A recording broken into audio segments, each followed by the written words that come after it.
자, 여러분. 태종 때 어떻게 보면 이제 공신들의 세력을 이제 굉장히 이제 어떻게 보면 처단하고 재상들의 힘도 약화시키고 왕권에 굉장히 세게 했었잖아. 그러다 보니까 항상 이제 우리가 역사를 배울 때는 앞에 왕이 이제 왕권을 넘어가면 뒤에 왕 때는 조금 약간 약해지거나 왕이랑 신하의 이제 힘이 비슷비슷해져. 세종 때가 그랬었는데, 자, 세종 때는 어떻게 보면 이제 앞에 그 아버지 이방원의 뒤를 이어서 이제 왕이 된 사람이 세종이란 말이야.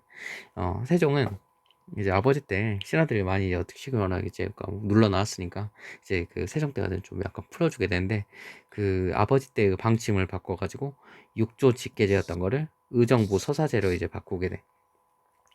의정부 서사제라고 하는 건 여러분들 교과서 이제 51쪽에도 나와 있지만, 육조 직계제가 의정부를 제끼고 이제 왕과 육조가 자기들끼리 이제 소통하는 게 육조 직계제라 했었지.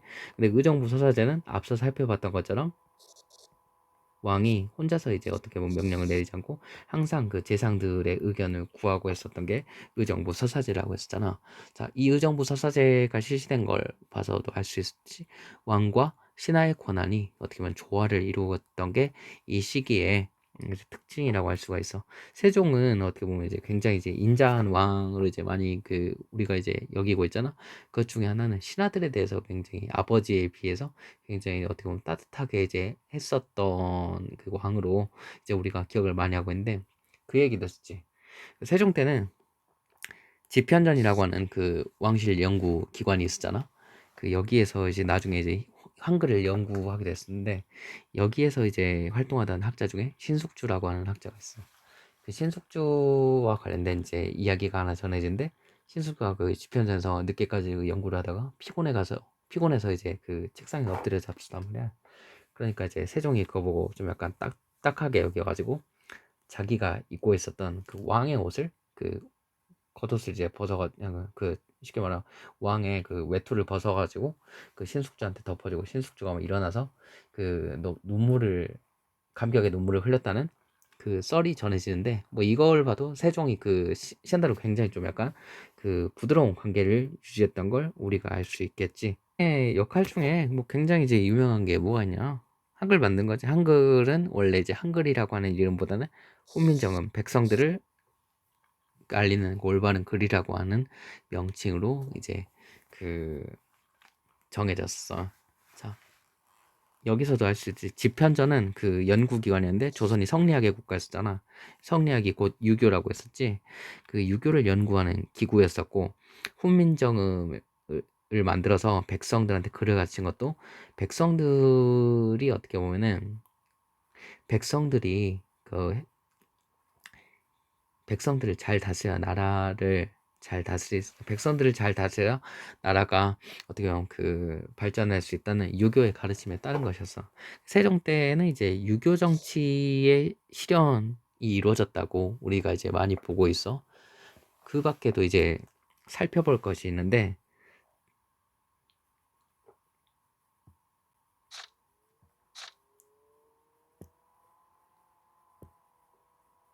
자, 여러분들 세종 때 우리가 살펴봤을 때 이방원의 아들로 이제 왕이 되어서 조선의 이제 4대 임금이야.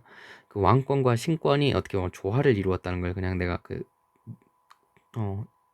이퀄 표시를 했었는데, 의정부 서사제를 실시했었고, 그 밖에 이제 영국은 집현전을 설치해서 이제 유교를 많이 연구하고, 또 그 과정에서 백성들을 가르치기 위한 훈민정음도 만들었었다는 걸 얘기를 했었잖아. 근데 그 밖에 이제 세종 때 중요한 개혁 중에 하나가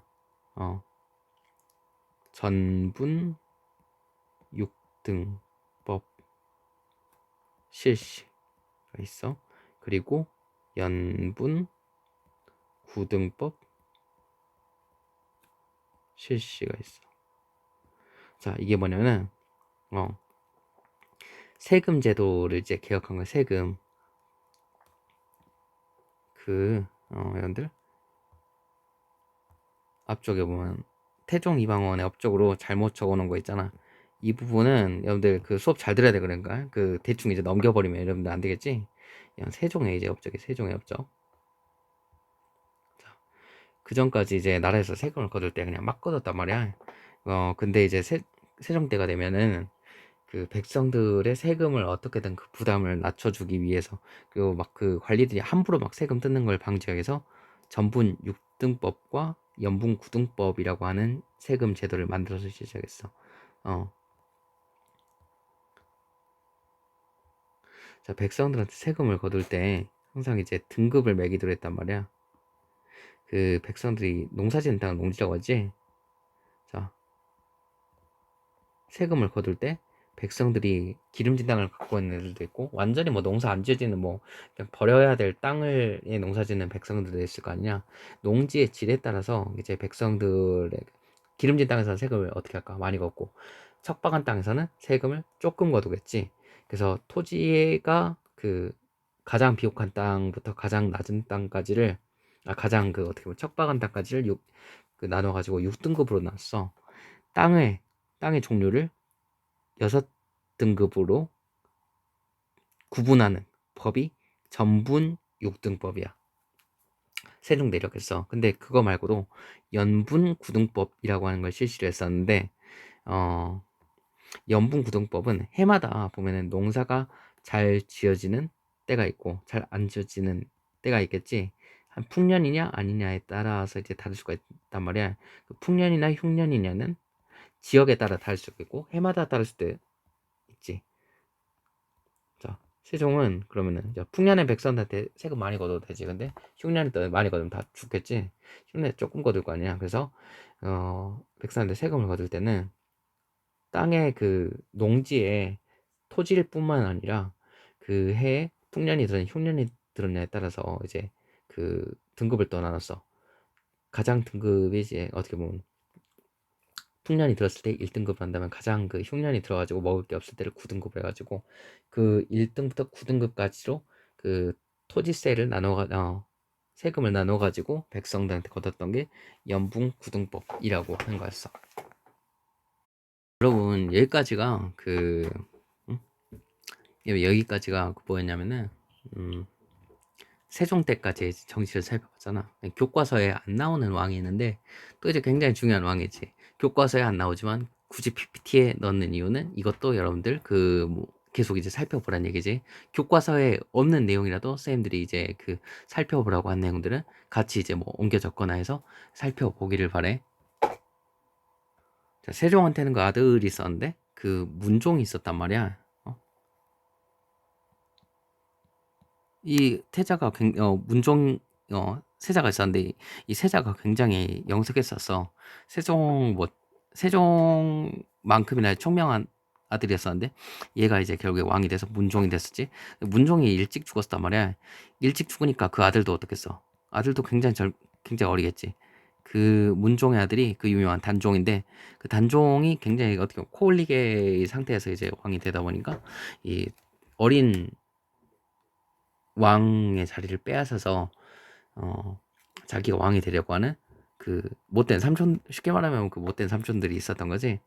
그 중에 이제 수양대군이라고 불리는 이제 인물이 있었잖아. 그 왕자가 세종의 이제 아들이었었고 문종의 동생이었으며 단종의 그 삼촌이었었는데, 그 수양대군이 결국에는 단종을 몰아내고 자기가 이제 왕이 되니 이 사람이 바로 이제 세조이지. 세종이 4대 임금, 문종이 5대 임금, 단종이 6대 임금, 그리고 세조가 7대 임금이지. 세조 때가 되면 어떻게 여러분들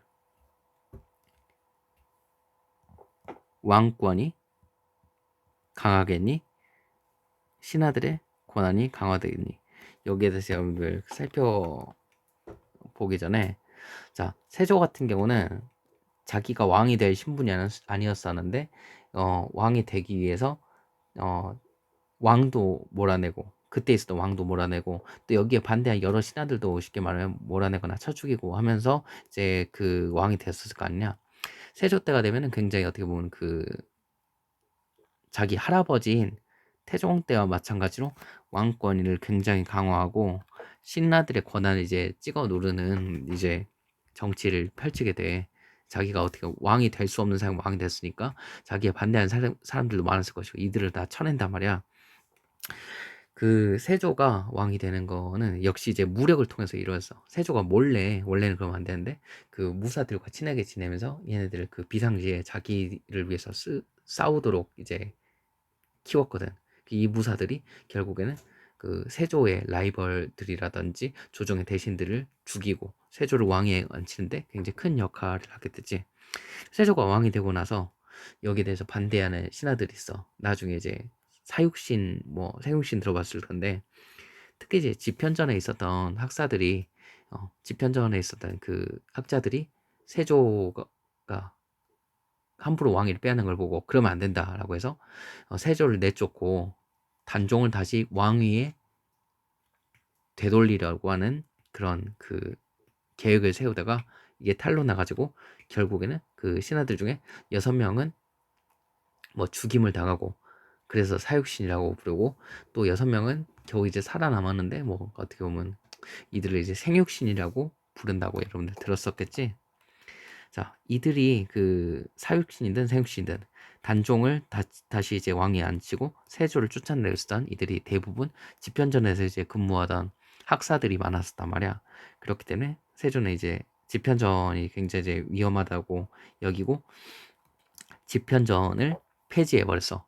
집현전이 그 담당했었던 굉장히 중요한 그 역할 중에 하나가 뭐였냐면 그 경연이라고 하는 것이었는데, 왕과 신하들이 이제 함께 그 유교 경전이라든 역사책을 읽고 토론하는 거라, 거라고 했었잖아. 자, 이게 집현전이 담당했었던 경연도 같이 이제 폐지되게 되지. 자, 아까 여러분들 혹시 기억나니? 경연을 담당하는 기구가 뭐라고 했었니? 홍문관이라고 했었지. 근데 홍문관은 세조 때 있었던 기구는 아니야. 세조 때 집현전이 일단 폐지되는데 한참 나중인 성종 때 집현전을 새로운 이름으로 되살리면서 홍문관이라고 이제 그 되살리게 돼. 아까 우리가 그 조선의 정치 기구 봤었지만 홍문관은 원래 나라 세워질 때부터 있었던 기구는 아니라고 하는 거. 그리고 그 세조가 이제 폐지했던 기구는 집현전이라고 하는 걸 여러분들 좀 생각해 보면 좋겠어. 자, 또 세조 때 있었던 게 중요한 그 개혁 중에 하나가 뭐였으냐? 앞서 태조, 정종, 태종, 세종, 문종, 단종을 거치면서 어, 있었던 원래 토지 제도가 뭐였었냐면은 과전법이었단 말이에요. 과전법.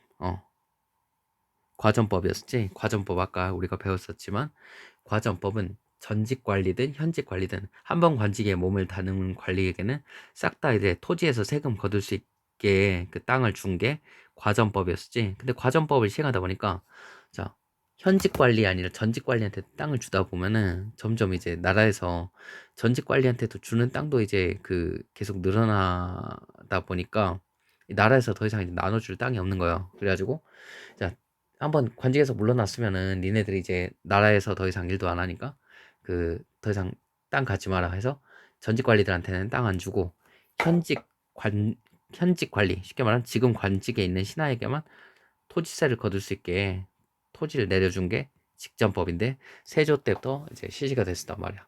자, 이러면서 그 어떻게 됐겠냐? 자, 나라에서 관리들한테 나눠줘야 되는 땅이 줄어들겠지. 그러면은 어떻게 돼? 그 나라의 그 어떻게 보면 살림살이가 좀 더 이제 확충이 됐었겠지. 그러면서 이제 왕권도 강화되는 게 이제 세조 때의 일이라고 여러분들 생각해 보면 좋겠어. 근데 세조가 죽고 나서 이제 왕이 되는 인물이 성종이라고 하는 인물인데, 성종, 그 세조 때까지 근데 왕권이 굉장히 강했었고, 그 다음에 이제 예종이 이제 왕이 됐었는데 예종은 좀 일찍 죽어. 그 뒤를 이어서 성종이 어린 나이에 그 왕이 되었었는데, 얘가 어린 나이에 왕이 되다 보니까 이제 처음에는 성종은 처음에 이제 그 대왕 대비 시가 뭐 그 할머니의 이제 대왕 대비의 이제 어떻게 보면은 어, 수렴첨정, 그러니까 대왕 대비가 정치를 이제 대신을 했었단 말이야. 성종이 그 왕권이 셌겠냐 약했겠냐? 당연히 이제 약해졌었겠지. 그리고 이게 어떻게 보면 성종의 나머지 이제 성종이 나중에 어른이 돼가지고 직접 정치를 할 때도 비슷하게 가는데, 왕권과 신하의 권한이 어떻게 보면 약간 균형을 이루었던 게 이제 성종 때였었어. 자, 세조 때는 그 신하들이 왕하고 같이 정치 토론했었던 그 경연을 없애버렸다 했잖아. 성종 때가 되면은 이제 다시 이제 연구기관의 이제 필요성을 느끼고 연구기관을 다시 이제 만들려고 하는데, 그 성종의 성종보다 이전 왕이었던 세조가 있잖아. 조상이잖아. 조상이 집현전을 없애버렸는데 그걸 다시 되살려 버리면은 조상이 나쁜, 어쩌면 조상이 잘못한 것밖에 안 되겠니? 그래서 조상인 세조가 집현전을 없애버렸으니까 성종을 그걸 그대로 되살린 게 아니라 홍문관이라고 하는 비슷한 기구를 새로 이제 만들게 된단 말이야. 자, 홍문관에서 그리고 집현전의 역할을 이어가도록 했어. 자, 집현전의 역할 중에 중요한 게 연구뿐만 아니라 경연을 한다고 했지. 왕과 신하들이 유교 경전과 역사책을 두고 이제 그 토의를 했었던 게 경연이라고 했었는데, 홍문관이 설치되면서 경연도 부활하게 됐었어. 자, 그 뒤로 이제 또 이제 성종 때 굉장히 중요한 개혁들이 이루어지게 되는데, 잠깐 교과서로 이제 가보자 우리가. 자, 성종 때가 되면은 경국대전이라고 하는 게 이제 완성돼서 이제 그 나라를 다스리는 데 쓰여지게 돼. 자, 경국대전이라고 하는 것은 나라를 경영하는 커다란 법전이라고 하는 뜻이야. 쉽게 말하면 조선의 뭐 굳이 따지자면 헌법은 민주국가에서 만든 것이긴 한데, 굳이 따지자면 조선의 헌법, 가장 높은 법이라고 할 수 있겠지. 여기에는 나라를 다스리게 한 모든 것들이 이제 들어있는데, 여러분들 여기 보면 뭐 죄 지었을 때 어떻게 막 죽여라, 어떻게 버려라, 그런 거만 있는 게 아니라 우리가 이제 아까 봤었던 것처럼 왕 밑에 뭐 어떤 기구들이 있고, 그 의정부엔 또 이제 어떤 기구들 다스리게 하고, 이런 것들, 나라에서 나라의 모든 기구들의 역할과 해야 될 일들, 그리고 기능들이 이제 정해진 그 모든 법전이 경국대전이라고 하는 큰 법전이야. 의정부 6조 8 등에 관한 그런 이제 기록들이 담겨 있는 게 이제 경국대전이지. 이 경국대전의 그 내용을 잠깐 이제 우리가 또 살펴보자면 어떤 것들이 있냐면은, 음, 경국대전 나라 경영에 필요한 모든 것들에 대해서 이제 그 담당을 시켰단 말이야. 우리가 또 이제 살펴보는 게 관리의 선발하는 그 제도에 대해서도 그 경국대전 담겨 있고, 또 이제 그 지방을 어떻게 다스리는지에 대해서도 이제 그 경국대전에 담겨 있다는 거 우리가 또 이제 곧 살펴보기로 하게.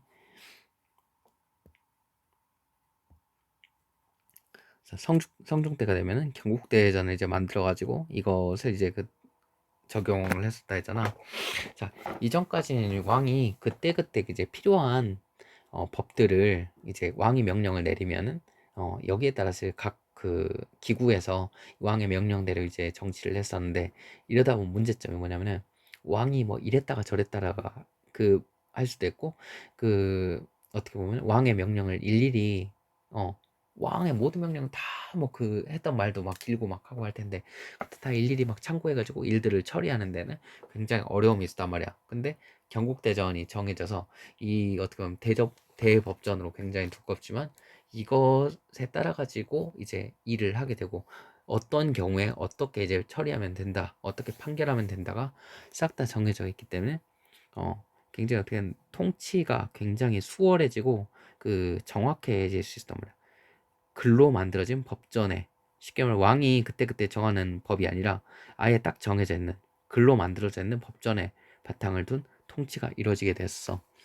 또 한편으로는 그 성종 때 이제 중요한 역할 중에 하나가 국조 오레이라고 하는 게 이제 편찬된 걸 볼 수가 있는데, 국조 오레이라고 하는 거는 나라에서 이제 그 조선 성리학의 이제 나라라고 했잖아. 성리학에서는 질서를 굉장히 중요하게, 그 백성이 이제 임금을 섬기고 그 임금은 그 위엄을 보여가지고 백성들을 다스리고, 그 사이에 이제 질서가 있어야 된다는 거 굉장히 중요한데, 그 질서는 오례라고 하는 걸로 이제 구체적으로 나타나게 돼. 다시 한번 그 교과서를 봐보자. 교과서 51쪽이야. 51쪽에 보면은 지방 행정 조직에 대해서 이제 설명이 돼 있어.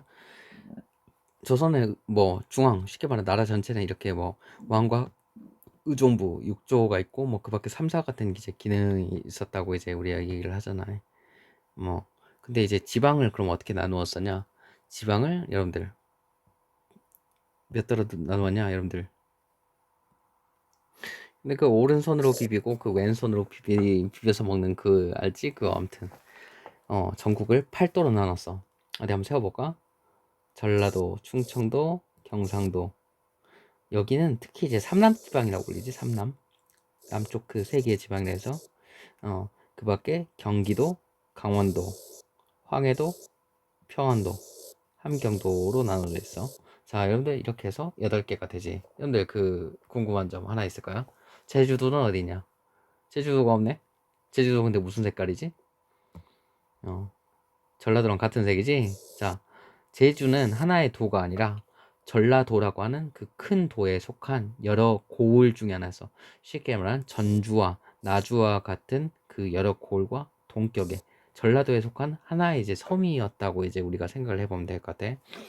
조선 전국을 이제 팔도라고 나눴었다고 하는 걸, 그걸 조금 더 우리가 이제 그 자세히 살펴보자면은 팔도 아래는 그 팔도에 보면은 각 지방들이 있는데 그 크기에 따라 가지고 좀 더 가장 큰 쉽게 말하면 가장 큰 이제 그 작은 고을, 큰 고을과 작은 고을로 나오는데, 큰 고을 중에 더 큰 고을은 팔도 아래 부가 되었었고, 큰 고을 중에서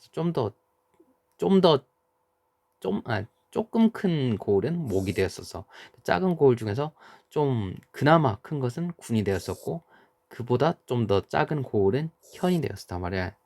자, 그리고 그 팔도라고 하는 거는 팔도엔 누가 파견되냐면 이제 관찰사라고 하는 사람이 파견돼 가지고 각 지방을 막 돌아다니면서 관찰하는 거, 쉽게 말하면은 그 뭐 반란이 일어나지 않을까, 세금이 잘 걷어지나, 그걸 감시하고 다니는 관찰사가 파견됐어. 그럼 지방 그 각 고을에는 누가 다스렸냐? 고을의 사또, 그 원님, 또 수령이라고 불리는 사람들이 이제 그 파견됐었지. 이 사람들이 고려 조선에 이제 지방관이었다면, 조선 시대에는, 고려 시대에 생각해봐. 주현, 속현, 그리고 그 밖에 이제 그 특수행정구역 있잖아. 속현하고 특수행정구역에서는 그 지방관이 파견되지 않았었고, 여기는 세금을 좀 많이 거둔다든지 아무튼 그랬단 말이야. 그리고 여기서 힘이 셌던 게 향리들이라고 했었는데, 조선시대에는 모든 군현에 지방관이 싹 다 파견이 됐었어.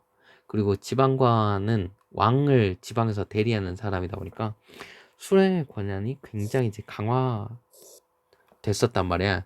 자, 각 지방에 그 수령이 파견되니까 향리들의 힘은 어떻게 되겠니? 원래 각 지방에서 진짜 그 힘께 냈어. 향리들의 힘은 더 센 지방관이 파견되니까 굉장히 약해지겠지. 고려시대 때는 향리들이 막 과거도 칠수는데, 조선시대는 향리들은 막 그 과거도 못 치고 굉장히 좀 차별을 받게 돼. 그런 변화가 일어났었어. 자, 여러분들 그 지방에 대해서 이제 살펴보자.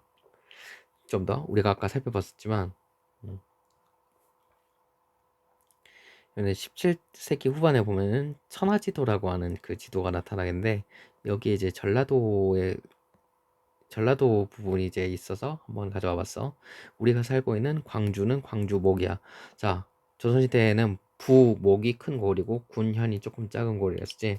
광주는 목이니까 가장 큰 그 고을까지는 아니고 그보다 좀 더 작은 고을이었다고 이제 볼 수가 있겠지. 조선시대 굉장히 큰 고을 중에 어떤 것이 있냐면, 저기 지금 어디 그 군으로 돼가지고 시골 됐는데 장흥 같은 데가 이제 뭐 부로 이제 그 나오가 있지. 일단 여기까지만 보고, 광주 주변의 고을은 어떻게 됐을까? 근데 화순에 보면은 화순 안에 이제 능주라고 하는 곳이 있잖아. 근데 옛날에 보면은 능주가, 봐봐, 능주가 이제 그 목이라고 해가지고 굉장히 좀 컸었어. 그걸 우리가 이제 볼 수가 있지. 지금은 화순에 먹혀있지만 옛날에는 화순보다 능주가 훨씬 더 컸었다고. 자, 다시 한번 보자. 어 이거 아까 우리 살펴봤잖아. 팔도라는 구목군현 설치하는 거야. 그 각도의 관찰사가 파견해서 돌아다니는데, 그 관찰사가 돌아다니는 곳이 막 그 각 고을들이었지. 그 군현, 쉽게 말하면 그 여기가 고을이지. 부목군현, 이것도 이제 고을이고. 관찰사가 돌아다니고, 그리고 각 거울은 지방관, 수령, 사또, 원님들이 다스린다고 했었지.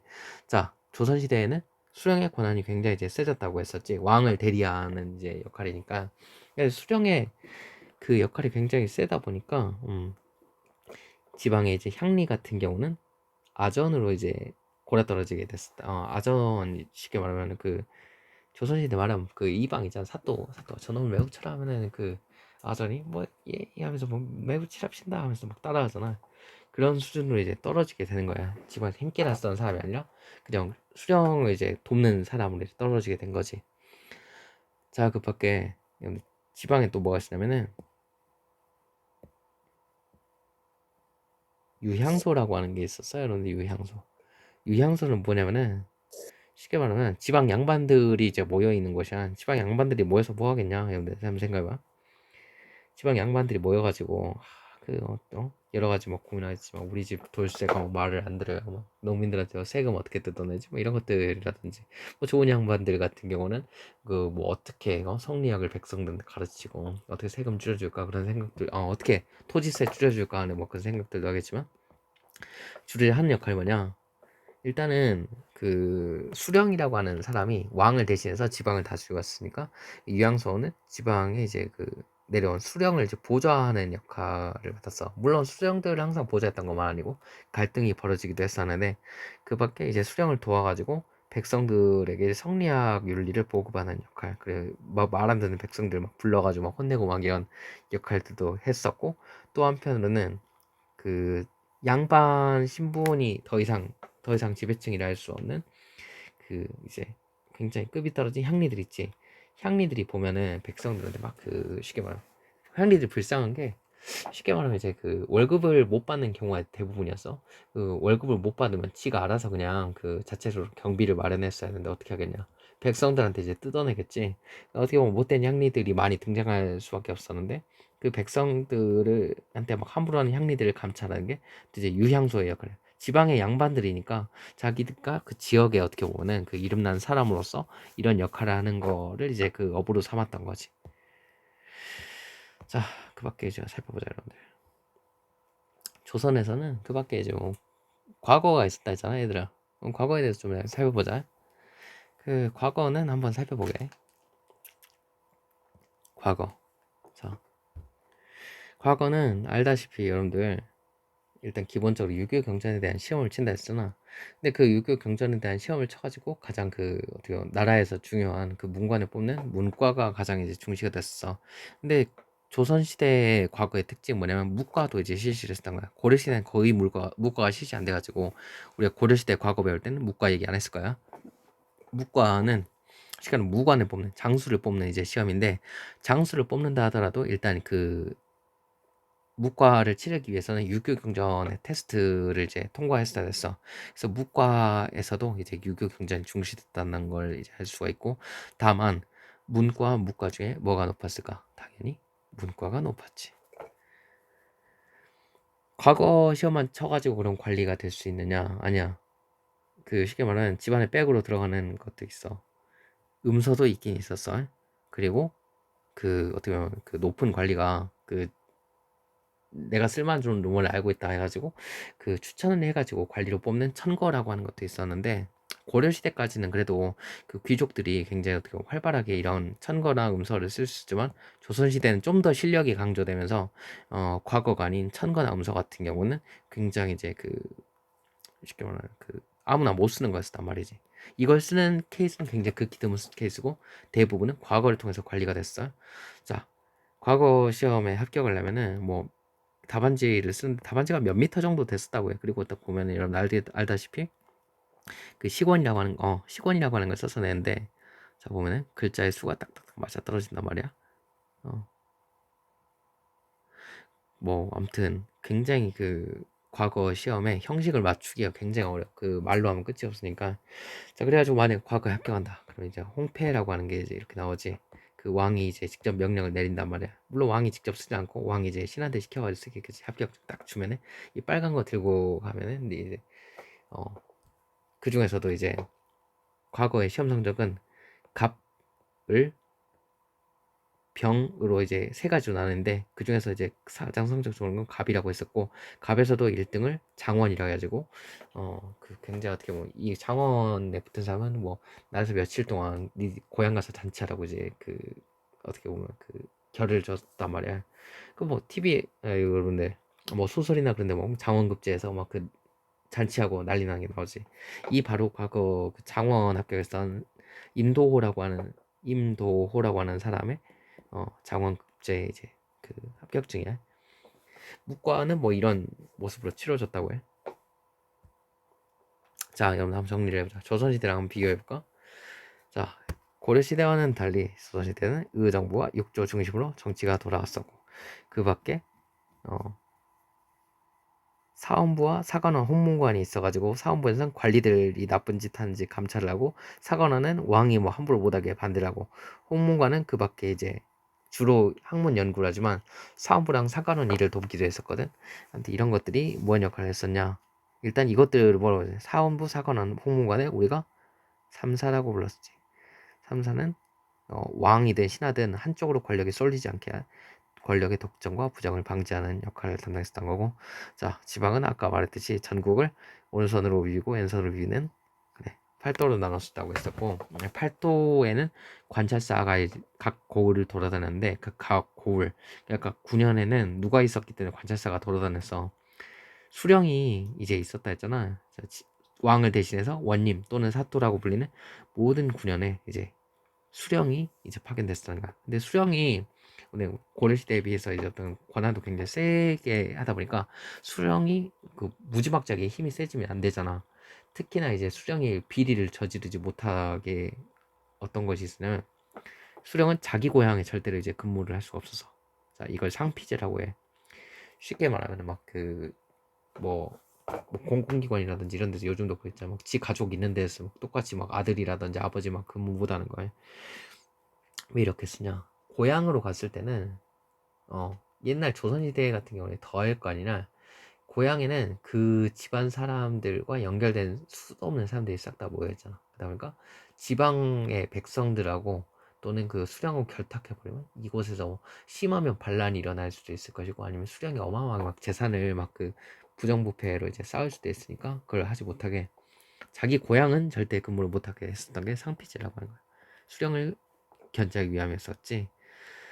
자, 그 밖에 지방 양반들이 향초에서 수령을 도와가지고 그 어때 지방 사회를 이끌어가기 위해 모여있던 지방 양반들의 기고를 유향소라고 했었겠지. 유향소. 자, 수령 보좌, 행리 감찰 등을 담당했던 기고의 오늘은 여기까지 살펴보기로 하고 오늘 쌤이 여러분들하고 수업에 썼던 내용 있지. 책에 정리해야 공책에 정리해야 니들 편한 데 정리해가지고 그거 찍어가지고 구글 클래스룸에 올리도록 한다. 구글 클래스룸 알지? 너희 각 반 2학년 1반 뭐 3반 5반 뭐 다 나눠져 있잖아. 그 반 클래스에 쌤이 과제를 등록해 놓을 테니까 거기에 자기가 그 교과서 내용을 정리했든 공책에 정리했든 찍어가지고 올릴 수 있도록 오늘 배웠던 내용